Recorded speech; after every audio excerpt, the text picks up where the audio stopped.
So there's kind of three levels, I like to think of it, of like different care and how therapy can work. On the one level, there's kind of more what I do, which is outpatient therapy, and that can be once a week about going to the office to be able to check in about different things that are going on, and a lot of like kind of work with the parents about different things that are happening. But sometimes if we feel like that's not enough, and we need to kind of upgrade the level of therapy, that's when we kind of look into things like an IOP, which stands for Intensive Outpatient Program. And this is something essentially that's sometimes a few different times a week. And there's some different programs in the North Shore community that are able to provide this kind of resource. And they tend to have a combination of therapy groups. Sometimes there's also an individual therapist that someone is working with. There could be a medication management and maybe some other sources of support. But the philosophy behind it is to really have multiple times a week that somebody in need is able to check in to be able to be provided with mental health support. So it's just like when the once a week is not cutting it, it's about having something a little bit more, a few different touch points during the week to be able to be able to address the issues that are going on. There's a further level up, which is called a PHP, a partial hospitalization program. And that would be something that's kind of like all day on those days. If it's found that there's lots of different support that is needed to address things that are happening. So a lot of it is just knowing that sometimes with therapy, it can be understood that, oh, that's just like a once a week thing. But the reality is that there's a few different levels to be able to meet somebody with where they're at in terms of like level of therapeutic support.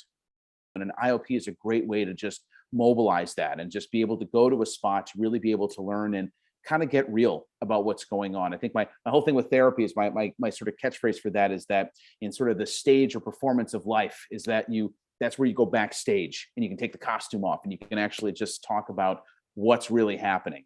And an IOP is like a really just good way to be on a regular basis to be like, what's really happening here? Like, instead of just trying to pretend like everything's okay, let's actually see what we can do and get real about this. In terms of an IOP of when that would be needed, is that to me, that's clearly just like a level of functioning. Like if it's really tough to just make it into school or to be able to kind of like do a lot of the basic stuff that was going on before. And we're seeing like there's a real drop in how well that they're able to manage. And also if there's something I'll have when I have first teenagers with parents and I'm talking about what even like just the level of everything that's going on. And I think sometimes also I will say straight up that like a question of like an IOP situation is that if it's more than just episodic or it's really stuck in an avoidance pattern, really just not able to be able. An IOP is where we go when kind of need to go to school for emotions or need to go to school for learning ways to cope or learning ways to kind of get real about certain things that are really getting you stuck.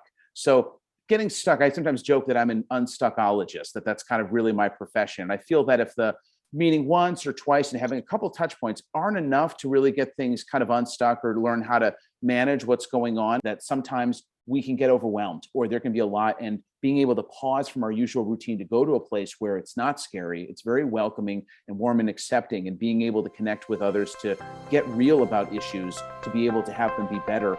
IOPs can oftentimes be after school where instead of just doing the same thing over and over or kind of just being like, I think maybe it'll be better this week. It's going to IOP is sort of like an after school activity where you kind of acknowledge like, maybe things aren't totally okay right now. Maybe I need to really work on that. And, maybe it's okay not to be okay with this, but there's some help that I can really seek out as in some ways kind of like an extracurricular. There's usually a group therapy component, and that's a pretty key component of an IOP that you don't get in individual therapy. And I think a thing I hear all the time from kids and teenagers especially, just because connecting with peers is such an important part of their lives and where they're at, is that I think the things that really benefit with IOP is that I thought I was alone. I thought I was the only one who was dealing with this. And it turns out actually that I'm not alone. There's a lot of people that are currently managing these types of issues. And so just being able to be in a spot for several hours a day to be able to connect and talk with others, share experiences, and be able to learn a little bit about what everyone's going through. That feeling of not being alone is a really, really key part with the group therapy component. So you usually get that quite a bit for IOP. There can sometimes be an individual therapist or somebody. Some programs have more of an individual component of meeting one-on-one with somebody, and some programs are a little bit more group-based. And there also tends to be a psychiatrist, someone handling medication that can be met with to make sure everything is looking good on that front. And there can also be different activities or even tutoring, depending if there's more academic issues that are going on. Usually a PHP or an IOP is a separate type of office that tends to have like a lot of different areas where the groups are, or different types of meetings that take place there. So it tends to be a separate facility. The parents are usually heavily involved. There tends to also be like a family component where there's maybe a family therapist that's able to meet with everybody together and just address some of the issues that are going on in the family. And a lot of the parents also want to know, how do they respond? How do they actually, how can they be most supportive?